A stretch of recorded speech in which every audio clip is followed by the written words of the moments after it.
शुभ प्रभात। आज सरदार भगत सिंह जी की जन्म जयंती है।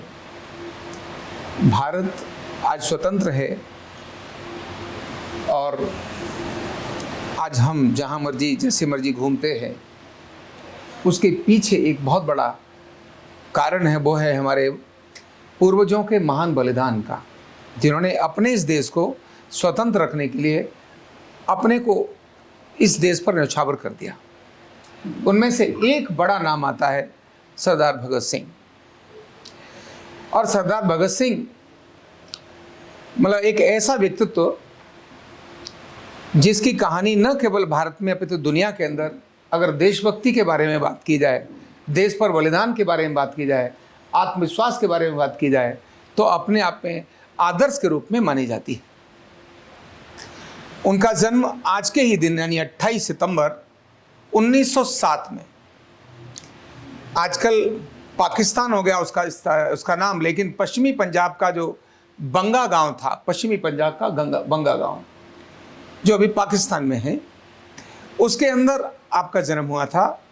और उनके पिताजी सरदार किशन सिंह और माता विद्यावती कौर, ये उनके जन्मदाता थे। पर बालक की दिशा क्या होगी, कहते हैं ना कि पालने में ही बच्चे के पांव पता चल जाता है कि वो क्या करेगा। और उनके बारे में कहते हैं कि क्योंकि समय पर देश अंग्रेजों को गुलाम तो था ही, जलियांवाला कांड हो चुका था और जलियांवाला कांड की जो घटना हुई थी, इसने सरदार भगत सिंह के बाल मन पर बहुत गहरा प्रभाव डाला था, बहुत गहरा प्रभाव डाला था।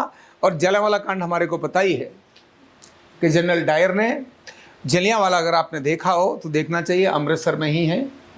और अब तो थोड़ा उसको और सजा दिया है, लेकिन तो भी वहाँ डिजिटल कहानियाँ वो सब चलती हैं, उसको अच्छा स्वरूप दिया है।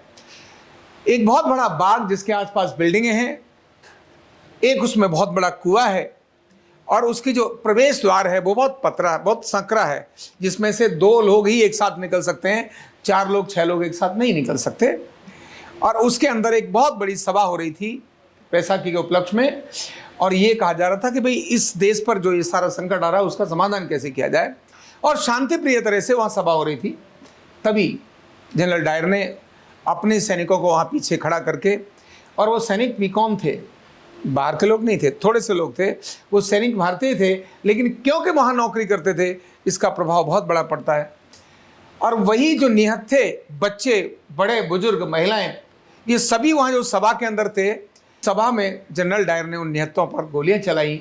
लोगों ने अपने को बचने के लिए उस कुएं के अंदर छलांग मार दी, और कुआं जो था बहुत गहरा था, उसके अंदर छलांग मारते मारते अनेक लोग वहाँ दब के मर गए। उसमें जो दीवार पर चढ़ रहे थे, वो दीवार पर आज भी गोलियों के निशान हैं कि दीवार पर चढ़कर जो बाहर जा रहे थे, उन्होंने उनको भी गोलियां मार करके नीचे गिरा दिया। बहुत बड़ी इतिहास की मतलब भयंकर वो घटना थी, जिसका सरदार भगत सिंह के बाल मन पर असर पड़ा था। और उनको लगा कि मैं अंग्रेजों का बदला लूंगा। अब छोटे ही थे तो घर में एक बंदूक थी, तो पिताजी और चाचा खेत पर, खेती तो थी तो बोने के लिए जाते थे। तो एक दिन उन्होंने पूछा, चाचा ये इसमें क्या है? बोले बेटा इसमें बीज है, गन्ना है। बोले अच्छा इस गन्ने को क्या करते हैं? बोले गन्ने को जमीन में गाड़ेंगे, गाड़ने के बाद ये और बड़ा हो जाएगा तो इसके बहुत सारे गन्ने लंबे लंबे हो जाएंगे। फिर एक दिन देखा तो आम की गुठली गाड़ रहे, तो उन्हें किसका क्या होगा? बोले जमीन में हम गाड़ देते हैं ना, तो इस गुठली को गाड़ने के बाद इस गुठली से पेड़ उगता है और पेड़ के बाद अनेक सारे आम हमको मिलेंगे। उसको लगा जमीन में गाड़ने से चीजें बड़ी होती हैं और फल देती हैं, और वैसी ही बहुत सारी चीजें मिल जाती हैं।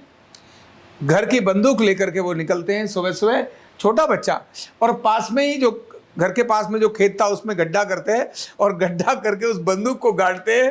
तो गाड़ने के बाद जो देख रहा था व्यक्ति, वो पूछ रहा है बेटा ये क्या कर रहा है इसमें? तो उसके चाचा भी तब तक आ गए। उन्होंने कहा ये है तू कर क्या रहा है, ये गड्ढे में एक जमीन में बंदूक को क्यों गाड़ रहा है?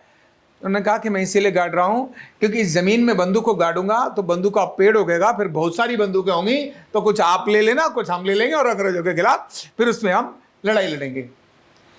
तो जमीन में बंदूक गाड़ने से बेशक बंदूक न पैदा होती हो, लेकिन इस भावना से भगत सिंह जैसा व्यक्तित्व जरूर पैदा होता है। तो ऐसा अद्भुत व्यक्तित्व का धनी, जिसके अंदर तड़प थी, भयंकर तड़प थी, और उसी प्रकार के क्रांतिकारियों से, सुभाष चंद्र बोस, चंद्रशेखर आजाद से उनकी मुलाकात हुई। तब उनकी तीनों चारों लोगों की टोलियां बन गई, जिसमें जिनको एक साथ फांसी भी हुई थी इनके साथ में। तो ऐसी अनेक क्रांतिकारियों की जो टोली मिली, उस टोली के साथ मिलकर इन्होंने क्रांतिकारी कदम करना शुरू कर दिए।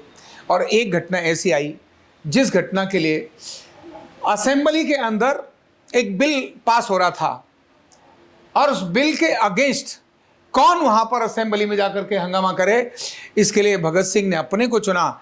और भगत सिंह ने असेंबली में बम फेंका, और बम के कारण से वहां पर्चे ऐसे बिखरे, और जो बिल लेकर आ रहे थे उसका एक बहुत बड़ा उन्होंने विरोध किया।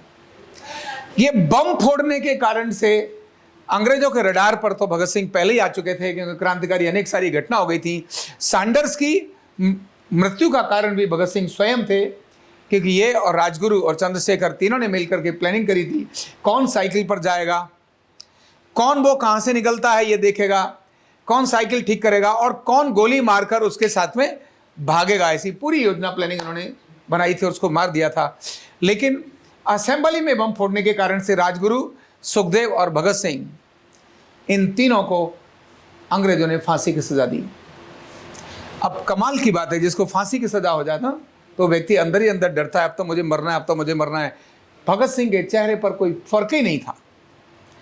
2 साल वो फांसी के मतलब जेल की सजा दी, तो जेल में वो 2 साल रहे, और 2 साल रहने के बाद वहां जो उन्होंने पत्र लिखे और जो वहां अध्ययन किया, जिन पुस्तकों का अध्ययन किया, जिस प्रकार लोगों को मोटिवेट किया, और उस मोटिवेट होने के कारण से सारे देश में एक अलग प्रकार का माहौल बनता जा रहा था, क्योंकि लाहौर जेल के अंदर इनको डाला गया था।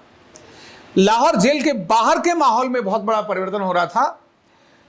तो उस समय पर इनको, जिस दिन इन्हें फांसी की सजा देनी थी, 23 मार्च 1931 को उन्हें फांसी की सजा देने की घोषणा हुई थी। जब यह घोषणा हो गई कि फांसी की सजा होगी भगत सिंह, राजगुरु, सुखदेव को, तीनों की इकट्ठी हो गई, तो सब तरफ माहौल अलग प्रकार का बना हुआ था। अंग्रेजों को माफीनामा देने के लिए उस समय के बड़े बड़े कांग्रेसी नेता भी जा रहे थे कि माफी लिख करके दे दो, इन्हें कैसे भी माफ कर दो। अंग्रेज माफ करने के लिए तैयार नहीं थे, ये स्वयं भगत सिंह जानते थे। इसीलिए उन्होंने कहा नहीं, मुझे माफी नहीं चाहिए। भगत सिंह ने स्वयं होकर कहा मुझे माफी नहीं चाहिए। लेकिन उस समय के जो और क्रांतिकारी थे उन्होंने कहा नहीं, तुम अंदर अगर मर जाओगे तो क्या होगा, जिंदे रहोगे तो बहुत कुछ काम कर सकोगे। उन्होंने कहा माफी मांग कर, मैं अपने देश के लिए लड़ रहा हूं, मैं जानकर इस काम को कर रहा हूं, अंग्रेज मेरे देश से जाने ही चाहिए, ये जाने चाहिए। इसके लिए अगर मुझे काम करना है तो उसमें माफी क्यों मांगू, किस बात की माफी, मैंने कौन सा गलत किया है भाई, इन्होंने मेरे देश पर कब्जा किया है, इनको मेरे देश से बाहर जाना चाहिए, इसके लिए मैंने बोला, इनको धमकाया, इनके ऊपर आक्रमण किया, ये तो मैं अपनी जमीन के लिए आक्रमण कर रहा हूं ना, मैं इनके लिए थोड़ा ना आक्रमण कर रहा हूं, माफी किस बात की मांगू। और उनके मन में माफी का था नहीं। अल्टीमेटली अंग्रेजों ने माफी दी भी नहीं, इवन तीनों को मारने के लिए प्रेस किया। और हम फांसी और जेल के कैदी को किस प्रकार से निर्मम मारा जाता है, अगर कोई एक उदाहरण बड़ा मिलता है, ऐसे तो अनेक सारे उदाहरण इतिहास में भारतीयों के ऊपर अनेक सारे उदाहरण हुए, लेकिन भगत सिंह, राजगुरु और सुखदेव का उदाहरण तीनों का बहुत अलग प्रकार का उदाहरण है। ये जेल में थे, जेल के अंदर अनेक सारे पुस्तकों को पढ़ते थे, और जो हमने गाना सुना है ना, मेरा रंग दे बसंती चोला, जो भगत सिंह का जो गाना है, वो उनके अंतिम पल उनके मुख से निकले हुए शब्द ही थे। सुबेरे 4 बजे फांसी का समय है, 23 तारीख को सुबह, यानी 24 तारीख या 23 तारीख का सुबह फांसी, जैसे अगले दिन सुबह फांसी देनी है, ये घोषणा हो चुकी है लाहौर जेल के अंदर। लेकिन कहीं आकर लोग आक्रमण करके भगत सिंह, सुखदेव और राजगुरु को बचा न लें, इसीलिए अंग्रेजों ने उनको एक रात पूर्व ही फांसी की सजा दे दी। और फांसी की सजा देने के बाद वहां से उनकी लाशों को ले जाकर चुपके से रात में दूर उनके छोटे छोटे टुकड़े करके, छोटे छोटे टुकड़े करके, जिससे कि उनकी शक्ल और पहचानी न जाए, उनको वहां पर जला दिया गया, रात में उनको खत्म कर दिया गया, एक दूर की नदी के पास में ले जाकर।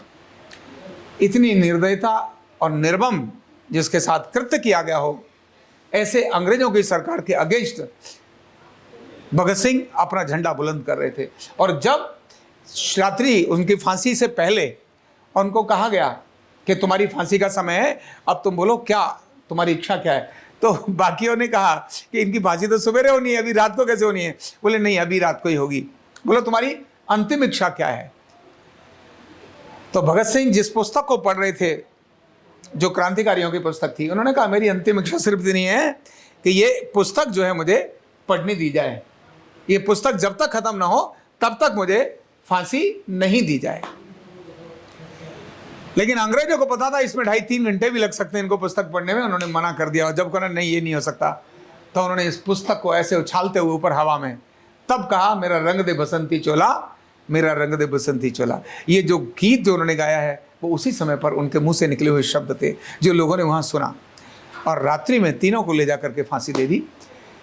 ये अद्भुत घटना इतिहास की जिनके बारे में जाना जाता है। इसीलिए भगत सिंह मतलब, अगर मैं उनकी सजाओं के बारे में कहानी बोलूं, जब उनको पनिशमेंट अलग अलग समय पर दिए गए, किस प्रकार क्रांतिकारियों और भगत सिंह को पनिशमेंट दिए गए, किस प्रकार भगत सिंह का व्यक्तित्व था, उस व्यक्तित्व ने कैसे अपने नौजवानों को अपनी तरफ अट्रैक्ट किया, किस प्रकार लोगों के मन में देशभक्ति की आग जलाई, ऐसा एक बहुत अद्भुत व्यक्तित्व सरदार भगत सिंह है, जो हम सब के लिए स्मरणीय भी है और हम सब के लिए प्रेरणादायक भी है। और हमें अपने बच्चों को ऐसी इसकी कहानी जरूर सुनानी भी चाहिए, जिससे उन्हें भी पता चले कि हम आज जिस देश में सांस ले रहे हैं, जिसमें हम जी रहे हैं, वो ऐसा नहीं है कि हमें ऐसा ही मिल गया, उसके पीछे अनेक कुर्बानियां हैं। उनमें से एक महान कुर्बानी भगत सिंह की भी है। तो भगत सिंह को आज के दिन हम अपनी हृदय से नमन करते हैं, उनको श्रद्धांजलि देते हैं, उनको कोटि कोटि प्रणाम करते हैं कि ऐसे वीर सपूत इस भारत माता, इस भारत भूमि में पैदा हुए हैं। इसलिए उनमें से एक भगत सिंह है, उनको भी नमन करते हैं। बहुत बहुत धन्यवाद।